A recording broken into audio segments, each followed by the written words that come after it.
gummy bear.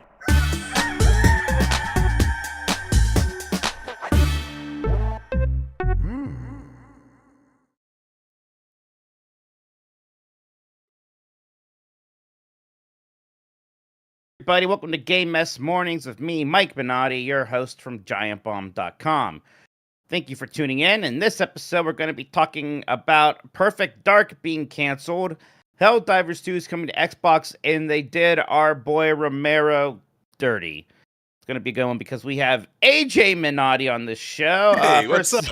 AJ, how is it going? Thank you for joining me here. Yeah, it's a day. You know, not too much to talk about, so I don't know. We'll fill the air somehow, I guess.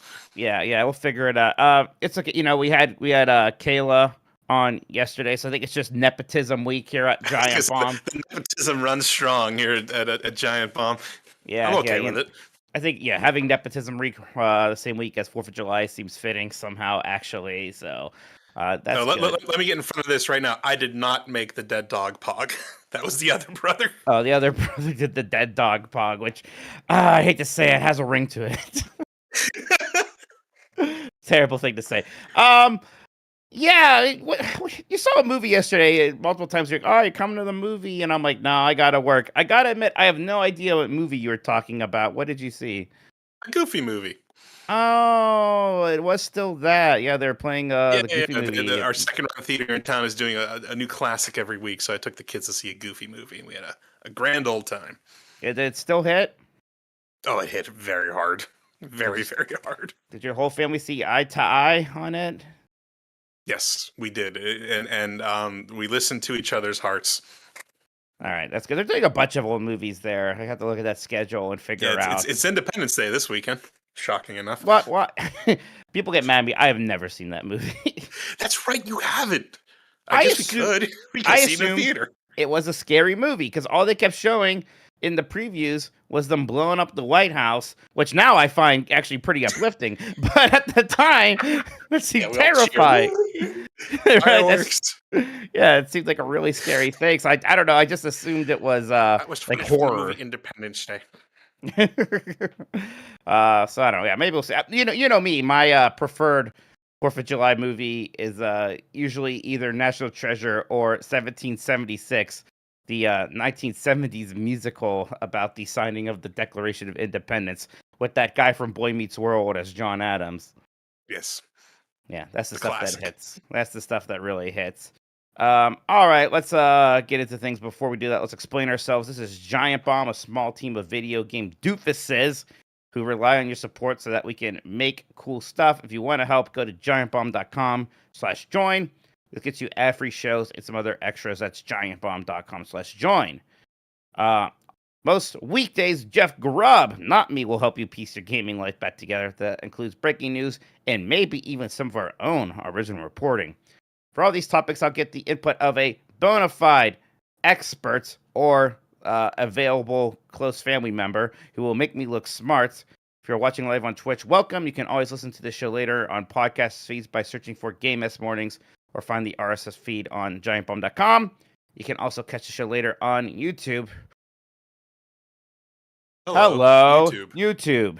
We have a lot to get into, so let's start the morning mess with Xbox's quadruple A Perfect Dark reboot canceled, developer shutting down by Cameron Koch at GameSpot. Xbox's Perfect Dark reboot, first announced in 2022, has been canceled. Its developer, the initiative, is also shutting down. Microsoft has confirmed. First reported by Windows Central and corroborated by Bloomberg reporter Jason Schreier, the cancellation of Perfect Dark and closing in the initiative come as part of Microsoft's latest round of layoffs, which are affecting an estimated 4% of the company's workforce. That translates to around 9,000 people losing their jobs, many of them across Microsoft's various gaming studios. The initiative was formed in 2018 and based in Santa Monica, built as a quadruple A studio. It was led by former Crystal Dynamics studio head Daryl Gallagher and made up of developers from Respawn, BioWare, Naughty Dog, and more. 2021, the initiative announced it would partner with Crystal Dynamics, developer of the most recent Tomb Raider games, to assist on the Perfect Dark reboot. Players got their first look at Perfect Dark gameplay in 2024 as part of that year's Xbox Games Showcase. A trailer that I was really excited about. I thought it looked great. Uh, AJ, at least for me, this has maybe been the most shocking developments of all of these terrible Xbox layoffs that have been happening since yesterday. Did this news catch you by surprise? Oh, absolutely. I mean, they've been hyping this game up. I'm surprised actually it's only been since 2022 was announced. It feels like it's been in the consciousness for a very long time. But yeah, it was a big part of last year's showcase.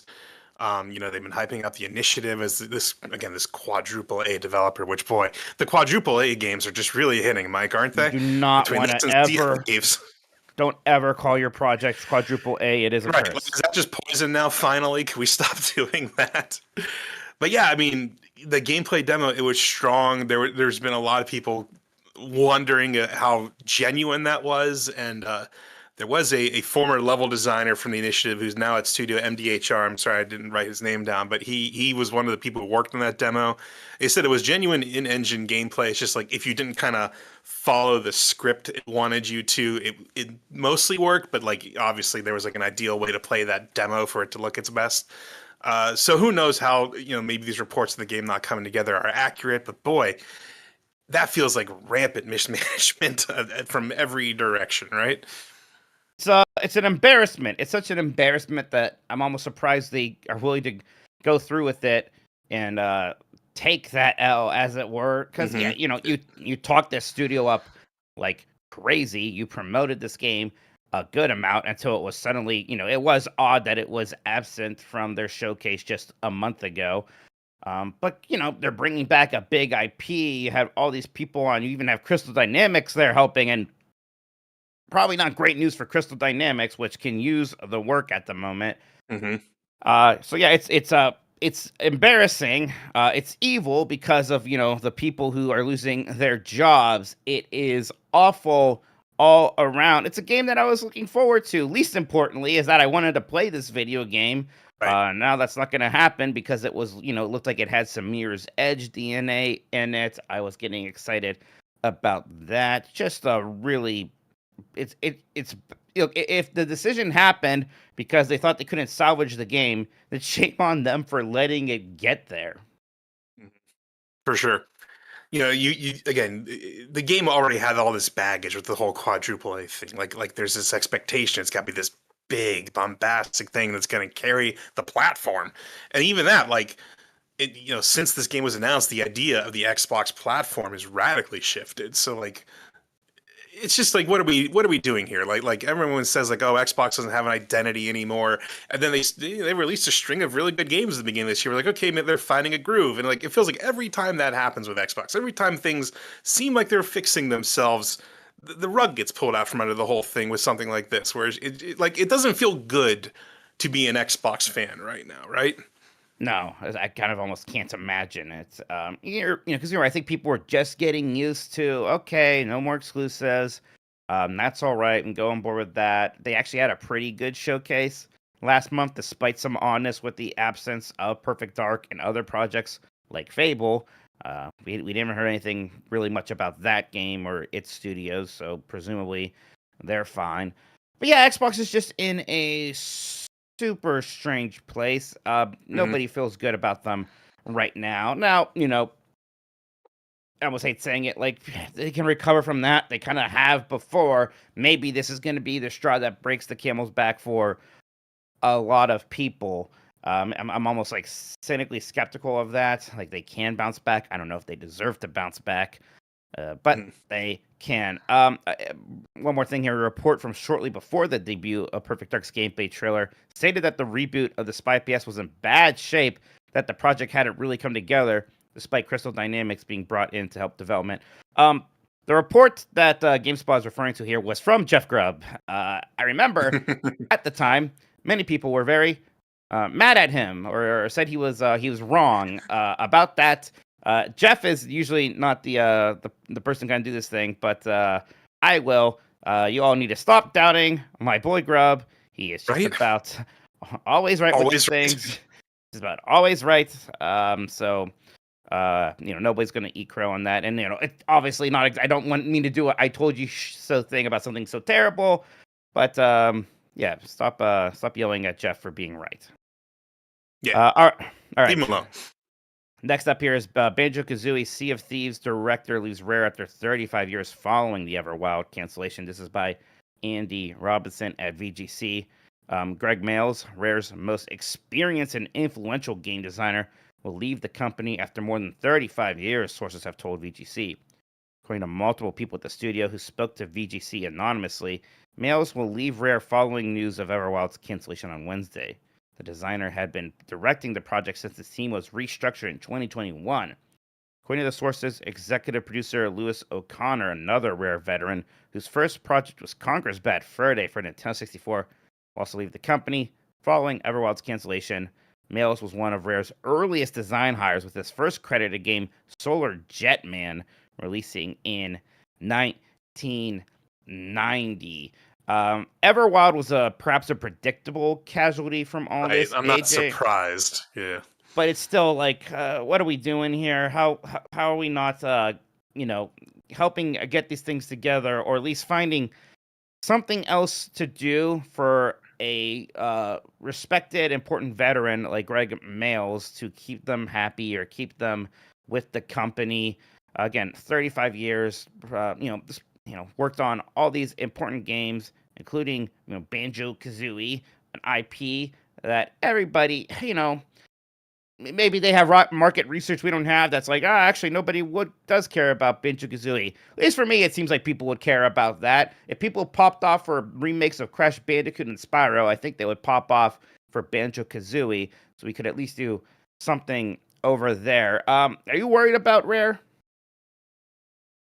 I'm not worried about Rare itself. I think Sea of Thieves is still kind of sustainable, and I don't know what else they have cooking there. I don't think like Rare's going to go away, but it's not great for their future prospect of making like a big new game, I guess. Maybe they live in that Double Fine space where they're making like these smaller AA kind of games. I think that's fine.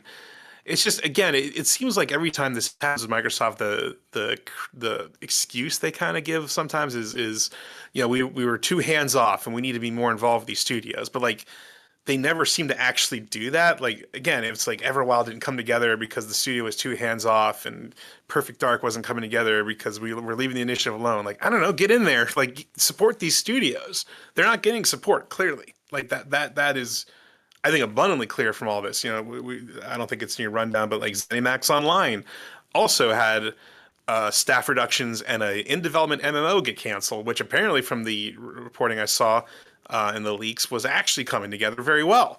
So why is that gone? I don't get it. It's frustrating because it is such blatant mismanagement issues. It doesn't sound like any of these games were the fault of the people making them, but they're the ones suffering the consequence.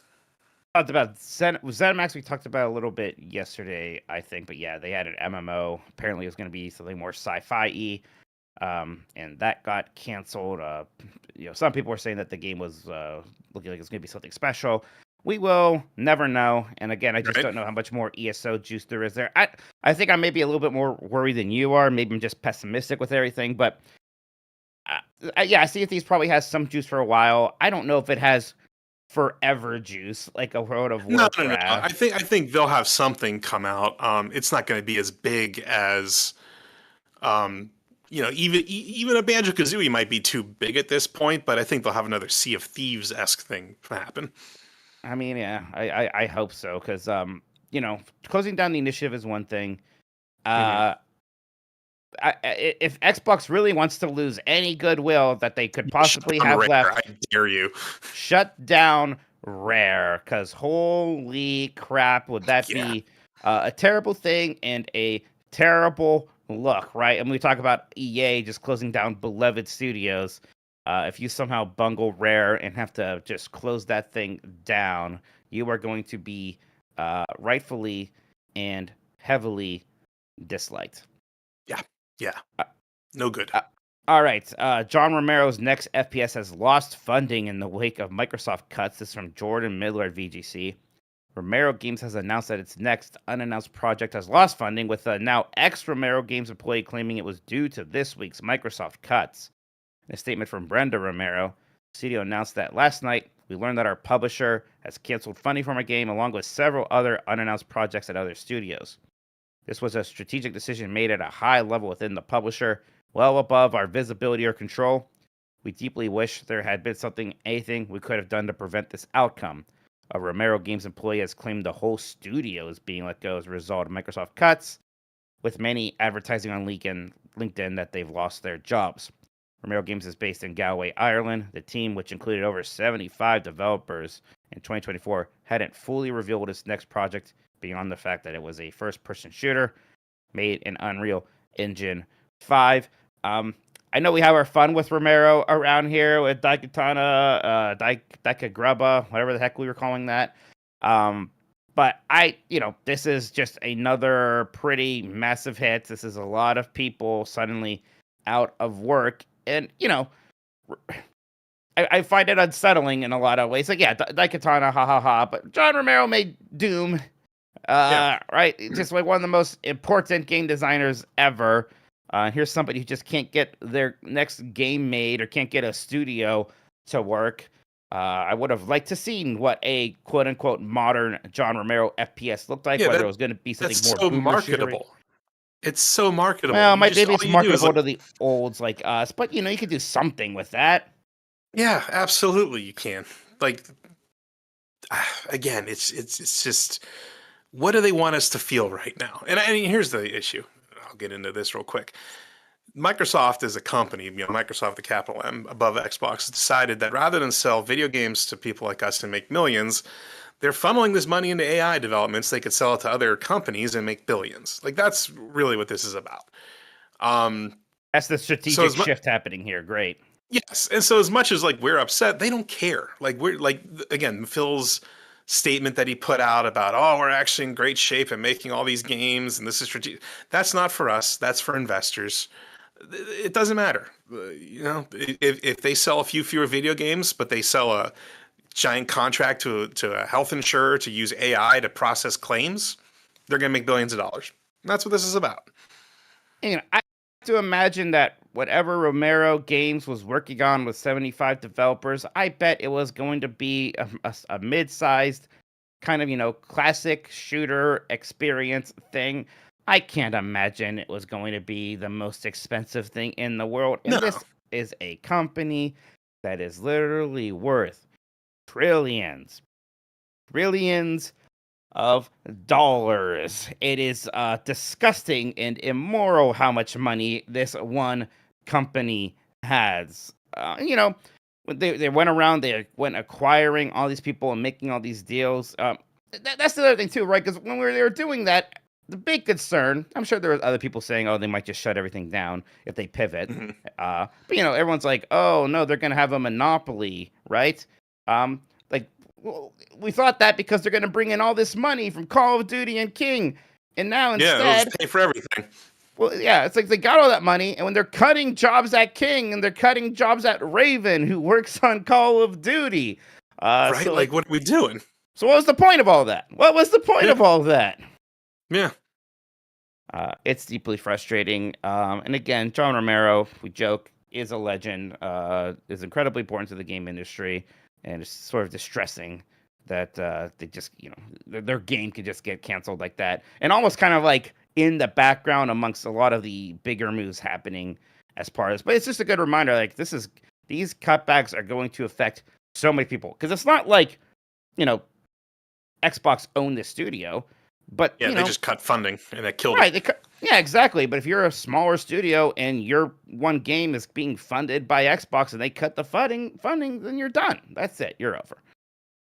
All right. Neil Druckmann pulls back from the Last of Us show to focus on Naughty Dog games. This is by Dean Takahashi at Games Beat.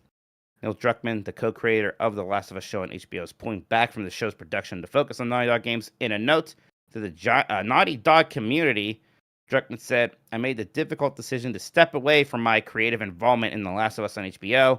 With work completed on Season 2, before any meaningful work starts on Season 3, now is the time for me to transition my complete focus to Naughty Dog and its future projects. Those tasks include writing and directing for the next game, Intergalactic: The Heretic Prophet, along with his responsibilities in studio head and head of creative. Yeah, I mean, that's a pretty big job right there. It's kind of wild to be super heavily involved with a TV show as long as he was, but I imagine that there's not too much more input he can really give at this point. Have you watched The Last of Us, Shoji? You're not like me. You don't think all TV is completely mid.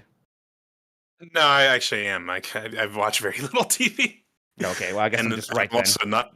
I'm not a huge Last of Us person either. But didn't you think the format of this was weird? Like it was posted like these apology screenshot text things that always come up when like a game's canceled or something.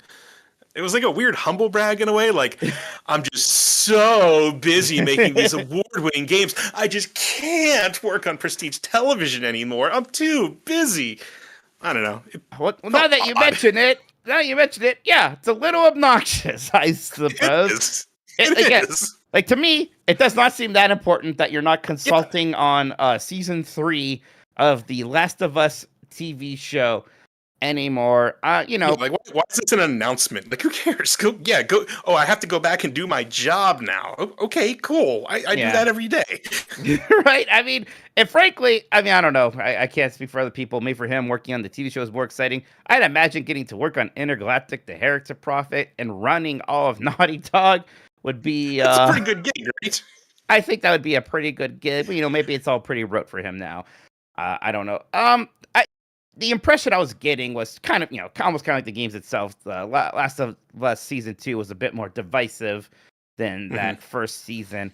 I think the format of it was also like, we did the Ellie focus stuff here, and then next season's going to be the Abby stuff, which, I imagine the divisiveness will continue. I'm not saying he's getting out while the getting's good or anything like that, but let's be honest. You say we're adapting all of The Last of Us to a TV show. Like, what do you think is the part of that everyone's going to care about? It's going to be the first season with Joel and Ellie. Yep. Didn't Pedro Pascal like diss him or something? Yeah, there was also that embarrassing thing there. Something about like, do you care about art? He said that something, which seemed embarrassing. I don't know. But yeah, other projects too, like that probably has to include some version of The Last of Us Part 3 in one shape or form, right? Didn't they say they have another game cooking besides Intergalactic? They just aren't ready to announce that yet. Right. They are working on something. And I know they used to be like, oh, maybe they won't make one. Considering how many times they have re-released things called The Last of Us and how much money that's making and how proud they still are of their prestige TV show, I think we are all going to get a Last of Us Part 3. I bet it'll be even more depressing and pain-inducing than any other series. I'm sorry, I can't stop throwing. I used to like The Last of Us. What's happened? I liked Last of Us Part 1, but boy, halfway through 2 was I just completely over it. I mean, 10 hours into that game. And I'll say my line again. I get tired of those miserable people and their miserable problems. All right, here. Actually, why don't we take a break right now? We're about halfway through the news. You can all, if you're watching live or certain places, you're going to see an ad. You'll get your dose of Jeff Grubb there.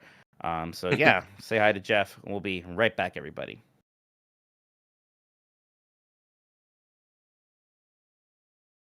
This episode of Giant Bomb is brought to you by giantbomb.com/join. Join us there, become a member. It helps us make fun stuff. It gets you ad-free content. It also helps us make some extras here and there that we'll give exclusively to you as members. It's giantbomb.com/join for $10 a month or $100 a year where you save $20. You can support us in making all the cool stuff that we make over here at Giant Bomb. Once again, that's giantbomb.com/join. Become a member now.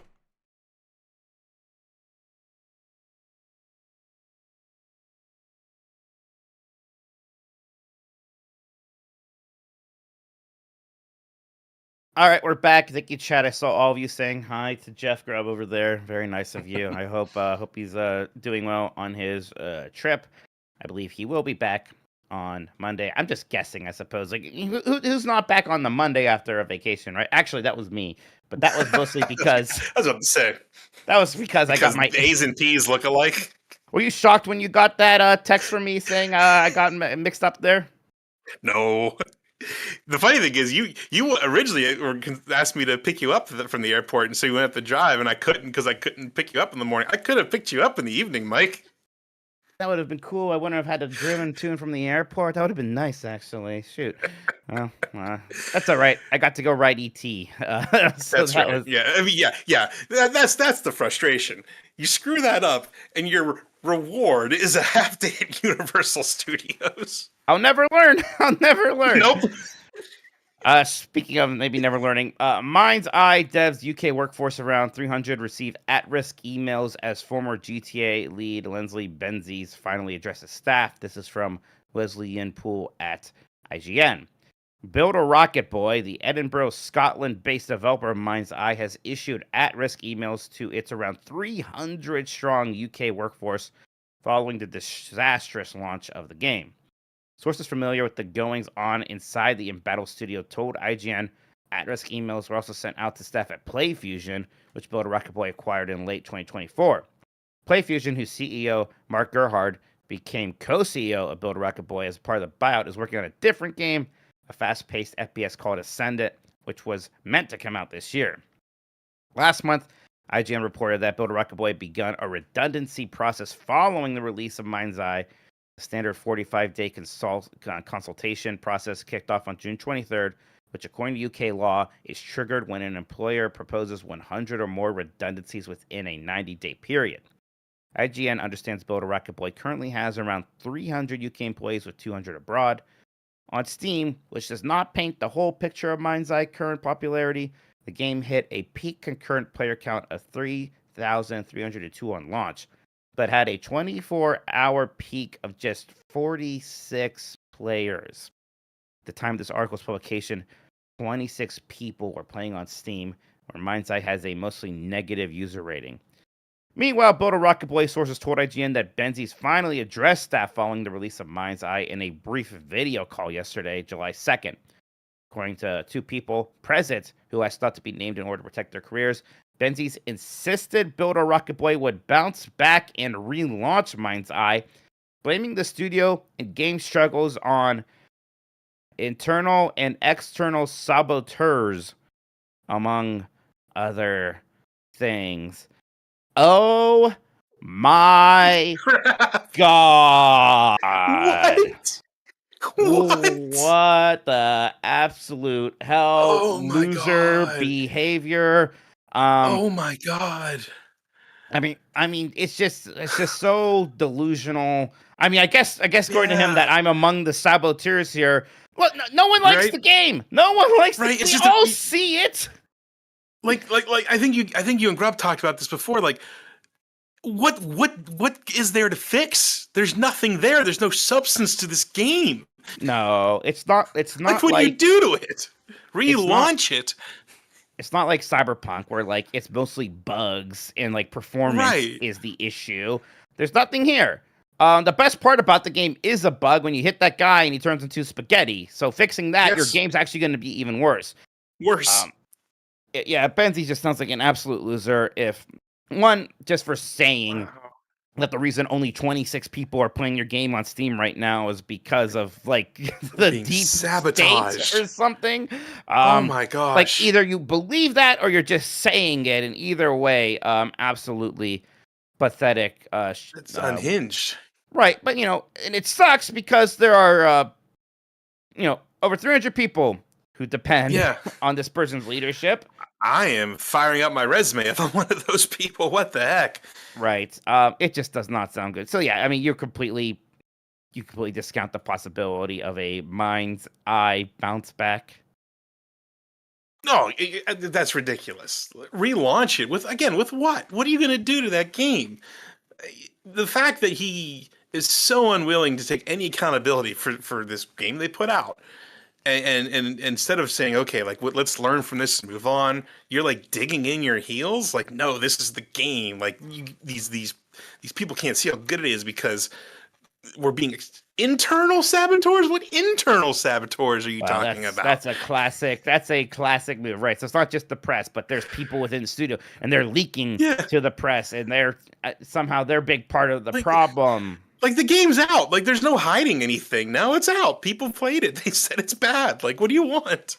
I don't know. It's just one of the most my obvious. gosh. Again, like this game's like average scores in the 30s. I think like something Yeah, like that. like Like, what are we talking about here? Like the saboteurs have gotten the score down amongst all these publications that low, or he's blaming freaking Take-Two before, right? Because they're so afraid they're going after it. Yeah, it is just absolutely wild. I just can't imagine there's any future for Mind's Eye. I can't imagine there's a future for Build a Rocket Boy. And there shouldn't be a future in the gaming industry for Leslie Benzies after this embarrassing. no, he'll find another studio in 5 years and release another mediocre game and blame everybody when it doesn't work. Yeah, you're right. I like what Jeff just said. What if he's right though? What if there actually are internal and external saboteurs ruining this game? We don't believe him. What we have egg on our face, right? Yeah. You're right though. Like he's going to become a consultant or an investor or something embarrassing like that. I don't know, and it's somehow he'll probably be fine. I don't know about the 300 employees who got taken for a ride on this whole Mind's Eye experiment. Like, thank you. Massive PlayStation 5 hit Helldivers 2 is coming to Xbox this August as console exclusivity wall comes down. This is from Ethan Gotch at Kotaku. Helldivers 2 is breaking its PlayStation 5 console exclusivity and coming to Xbox Series X/S in August. God, I hate that name. Can I? You know what? It's a kind of a bad day. We're all talking about how we feel with Xbox. God, I hate that Xbox Series XS name. I know other people have said it. It's always been a terrible name. Xbox One was not a great name either. What the hell? Anyways, fans have long called for Get him. Fans have long called for the hit extraction shooter to be available on every platform, and in a shocking twist, the Sony-published blockbuster is obliging. It's another major crack in the vestiges of console exclusivity and falls in the footsteps of MLB The Show. You asked for more dudes. We're sending more dudes. Arrowhead Game Studios Chief Creative Officer Jordan. Johan, excuse me. Oh, God, I missed that part. You're right, Johan. I was worried about the last name. I said Jordan. It clearly says Johan. Oh, well, you do the last name then. You got this. Pilestead. I think that's actually right. Good job. Said during a surprise live stream announcement on Thursday. For 1.5 years, you've been fighting the enemies of democracy, and one of the requests that you've always had is for us to send more dudes. And the best way for us to be able to do that is to bring another platform into the fight. The game arrives on Series X and S on August 26th at $40 and is the first return exclusive from Sony since Microsoft started porting major first-party games like Sea of Thieves to its PlayStation rival. That also happens to be the same day that Gears of War Reloaded brings the long-running Xbox shooter franchise to PS5, suggesting the arms race between the two console makers is cooling as Microsoft pivots to primarily being a third-party publisher. Kind of. Yeah, kind of. So this is some good news today. Finally, here, this game's gonna be available for more people. And just if you're making a live service game that depends on a high player count, Helldivers 2, I'm sure is still doing good. It's been doing well, but the Xbox audience isn't as big as the one was. But bring the game there, get more people in, make more money. Why not? Well, it has a reciprocal effect too, right? Like it comes out on Xbox and you make it a big splashy thing, and then maybe this I have it on Steam. I haven't played it in a while. Maybe this gets me to be like, oh, let me fire this back up again. Anytime you're in the news cycle like that, it's good. We haven't played much of this really since its initial release. I wonder what state it's in. I know like there's a scenario back on Earth where it was being invaded. I'd be willing to kind of jump back in, and check it out. My understanding is that it's been pretty good. I think people are still enjoying this game a bit. So I always liked playing it a lot. It's just I haven't been in a position where I have like that, like I'm gonna play this game with people 3 times a week sort of thing, which is kind of the mindset you maybe need to be in for a Helldivers 2. But no, I liked it a lot, and it's kind of been the one shining beacon in a mostly failed effort from PlayStation to make live service games. It was an early success. So, this came out before Concord, right? That's how long ago this has been crazy. Now. And since then, they've been just kind of, canceling games or things have been struggling, like Marathon, things like that. So if you have a hit, you kind of need to squeeze as much water out of that thing as possible. It is still interesting because, we had MLB The Show, and yeah, that came to other platforms. But that was mostly because the MLB was a joint publisher. Right. So Sony was not the publisher on that Xbox version. It was the MLB published it. So this is the first PlayStation published title on Xbox. Yeah, so that is interesting. And, like, frankly, something like a Marathon, like, I don't think they say anything about that. But that should just be everywhere it can be. Yeah. Helldivers 2 on Switch 2? That'd be cool. I mean, it plays great on Steam Deck. It runs at 30 FPS on there, but it works very well. If they could optimize it for 60 FPS playback on a Switch 2, that'd be great. I would absolutely love to see it on the Switch 2. Are there any other PlayStation games that you think could show up on Xbox anytime soon, or is this kind of just the one that made sense? Yeah, I don't see them bringing like God of War to the Xbox, right? Or even Ghost of Yotei or anything like that. But I'm trying to think like what other multiplayer things that I feel like all these ones have been announced and haven't happened. But I mean, Marathon I think absolutely should. If Concord were still a thing, it should. I guess. Right. Maybe that would have. I mean, that wouldn't have helped. Nothing would have helped Concord. Absolutely. All right. Dying Light developer Techland has reportedly canceled 2 games. This is from Jordan Miller at VGC. Dying Light developer Techland has reportedly canceled multiple games. The Polish developer has reported losses of 130 Polish currencies, approximately 37.3 million. What did I say? 130 million? Just 130. I do that sometimes. You forgot the million. Number. I just say the number and not the million part. Kind of important. It's about 37.3 million US dollars, according to Polish business outlet Polsbiznews.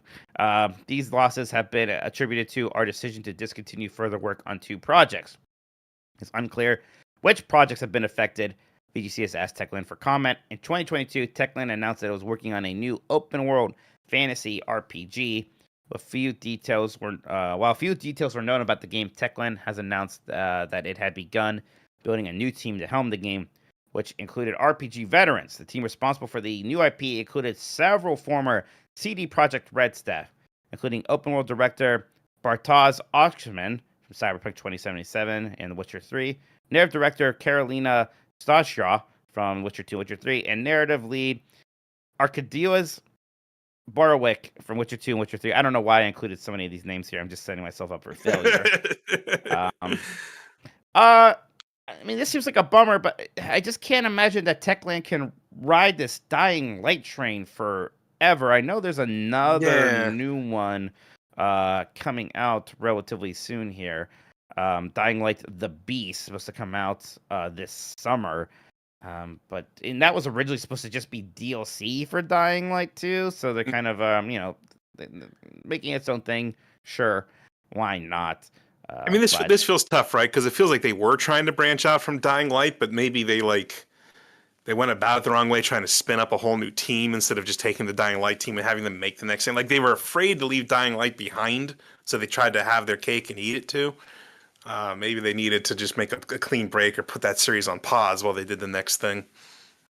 Yeah, I think that's right. And, I'm trying to, they've been making games since 1999 there. And it's funny, when I look at it, the only other franchise I really recognize aside from Dying Light, I mean, there's the original Dead Island, but they were the Call of Juarez people. Oh, wow, I forgot about that. I like that game. Yeah, so they're involved in that. But yeah, I definitely feel like some branching out here is going to be required. Have you ever played much of the Dying Light games? I think I played a little bit of the first one. I don't know if there's a demo or I rented it on console or something. I know I've touched it. Again, I have severe zombie burnout since The Walking Dead that I have not recovered from, so I just don't get into these games at all. I was never much of a zombie guy, so I never really played these, even though people always kind of compare them to Mirror's Edge, and that's the second time Mirror's parkour. Edge. Yeah, I like parkour in my video. I like first-person platforming. I'm a sicko at that. I like Doom: The Dark Ages, but I kind of miss the first-person platforming. I thought that was actually a positive aspect of that game. All right. Microsoft insists that Xbox boss Phil Spencer isn't retiring anytime soon in response to rumors following mass layoffs from Wesley Ian Poole at IGN. Microsoft has insisted that Xbox boss Phil Spencer isn't retiring anytime soon amid rumors. Around 4% or just over 9,000 staff were cut across Microsoft, and while the majority of those layoffs were outside the gaming business, Xbox studios were hit hard. Whereas Everwild, for example, was canceled, as was the Perfect Dark reboot, the initiative was closed.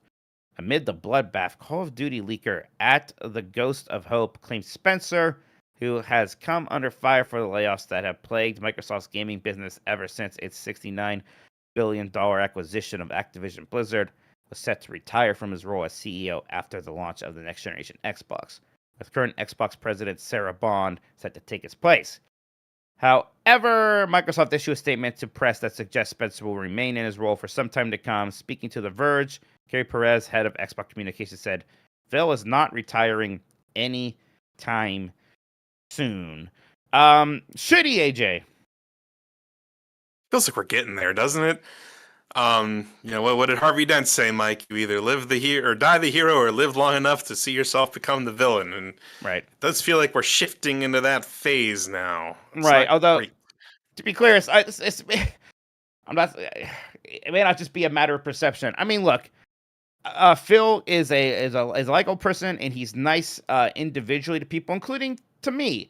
Right? He's given us access and things like that. He talks to the press a lot more than most of his peers do, and yet, he's the boss, and all these things keep happening, and it seems like whatever the plans are, which I assume are, his plans, or at least plans made above his head that he is executing, they don't quite work. We had this, we had the giant Game Pass thing that was going to pay for everything, and now we're barely even talking about Game Pass anymore, it feels like. We had all these acquisitions, so that we can, finally build enough studios so that they can compete against PlayStation and all their great exclusives.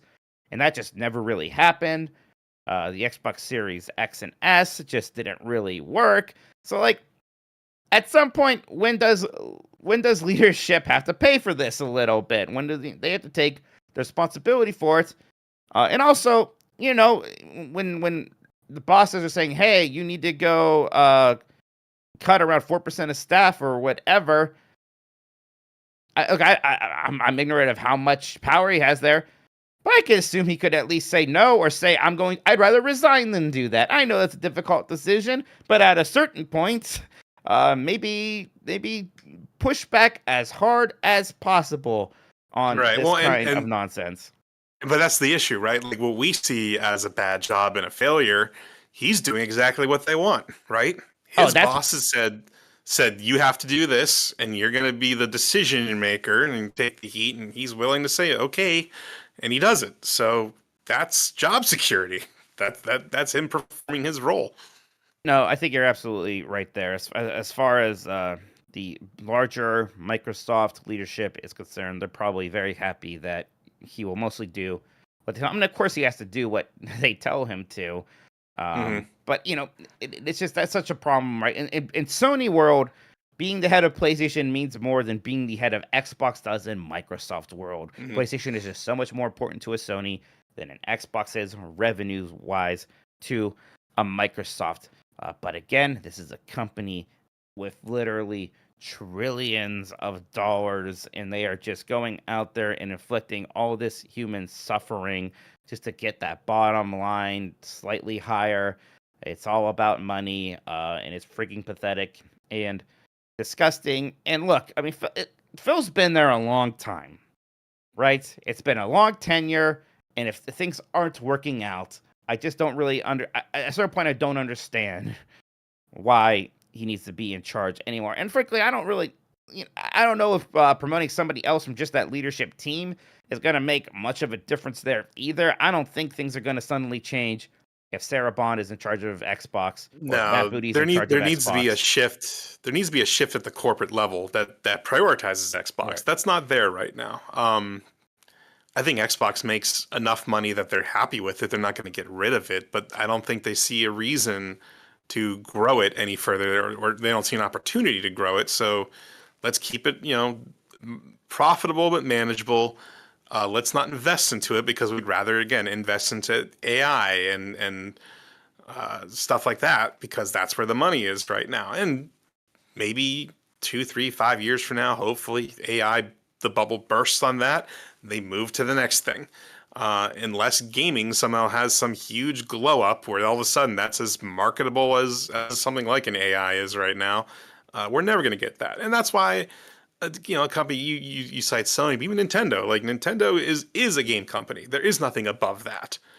And in a weird way, that's why as a consumer, I guess, I feel a little more confident in supporting Nintendo right now because they're not going anywhere. Like they're not feeding some grotesque beast behind the curtain in the name of making some video games. Like that's what they do. So they're a little more comfortable right now. It's just a struggle Microsoft and Xbox has always had. It felt like maybe they're going to start coming out of that with things like Game Pass and these investments in all these studios, and the proof in the pudding has not been the case. It really does just make you wonder what the heck an Xbox is going to look like in 10 years. Again, you assume that Call of Duty it makes enough money that even the people at the top of Microsoft are happy to have that revenue stream. Things like Candy Crush. Game Pass still has to be some kind of passive income. I guess passive maybe isn't the word, right, but that has to be income. I know that it can't grow, but they also don't want to lose that revenue stream. They're doing things to try to bring in an influx, and that means taking games to PlayStation, other platforms. It means doing a bunch of layoffs.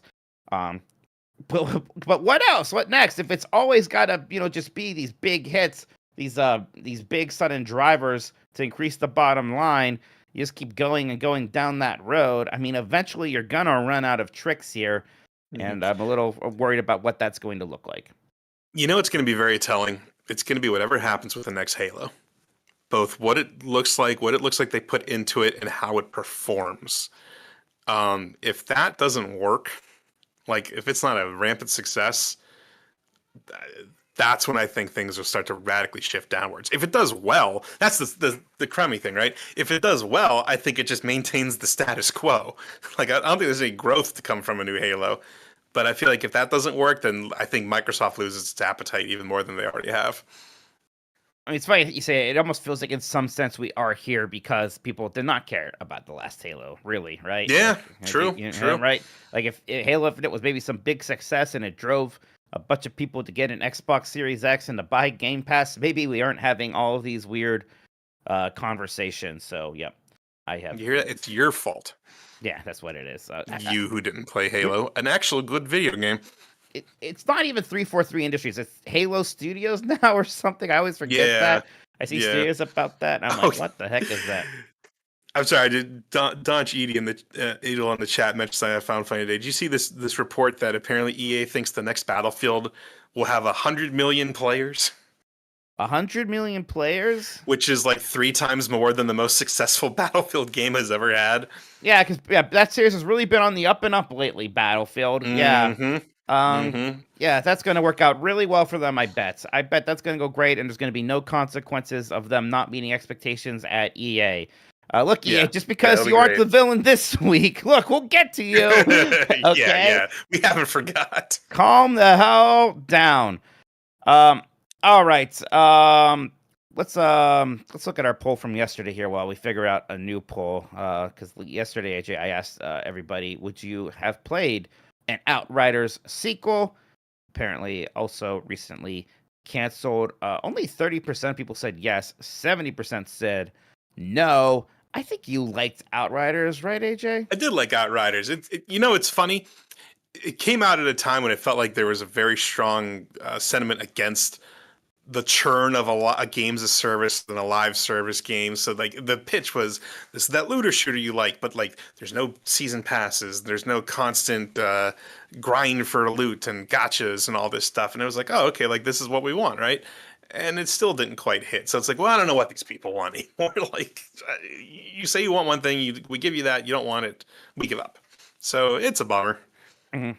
enjoyed that game. Okay, I have to say I found its world and storytelling incredibly boring. I didn't really care about any of that. Yeah, it was a little bland in that regard. The gameplay was good though. I like the gameplay. Was relatively good. I mean, look, you like a good looter shooter. You were an Anthem defender. I'm sorry to say it. You were a huge Anthem defender.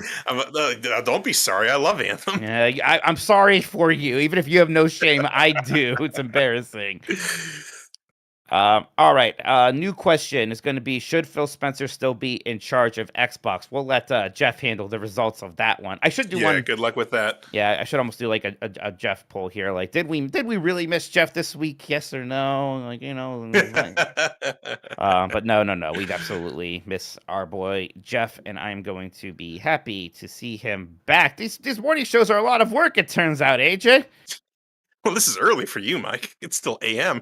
Yeah, I know, right? Good thing I don't have a flight to catch or anything. Unless you were playing Myst, then it's okay.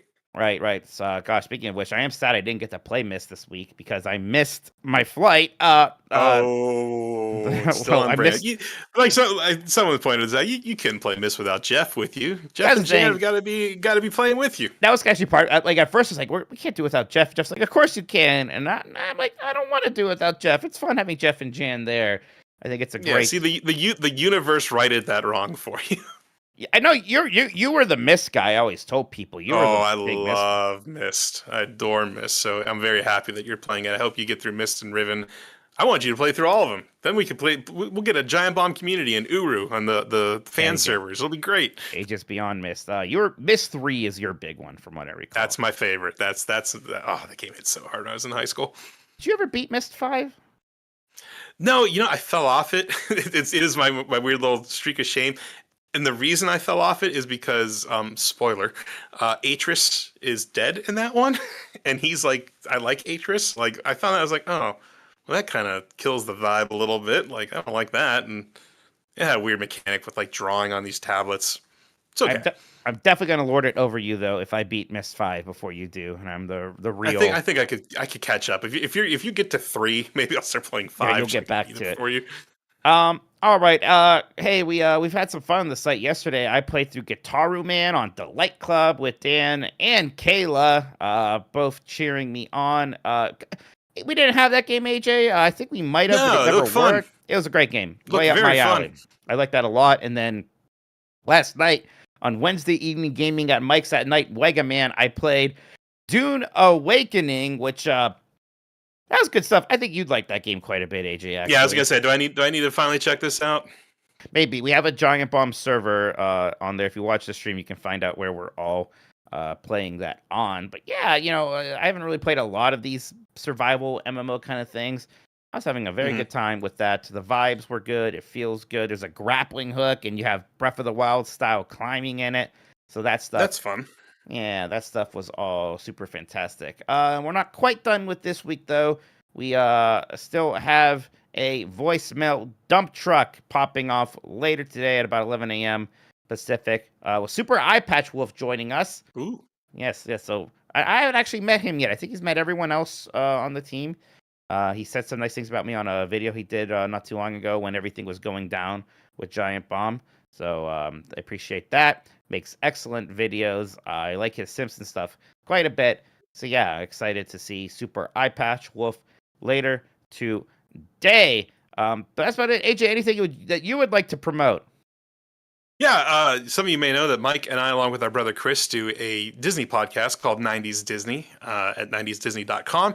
We just had an episode come out about Muppet Treasure Island, which is a great movie that I hadn't seen in a while, but I really enjoyed kind of going back and revisiting that. So you can go listen to that if you want to get your Disney and Muppet fix from the Minotti brothers. Yep. I always enjoy doing that show. We had a lot of fun with the Muppets there.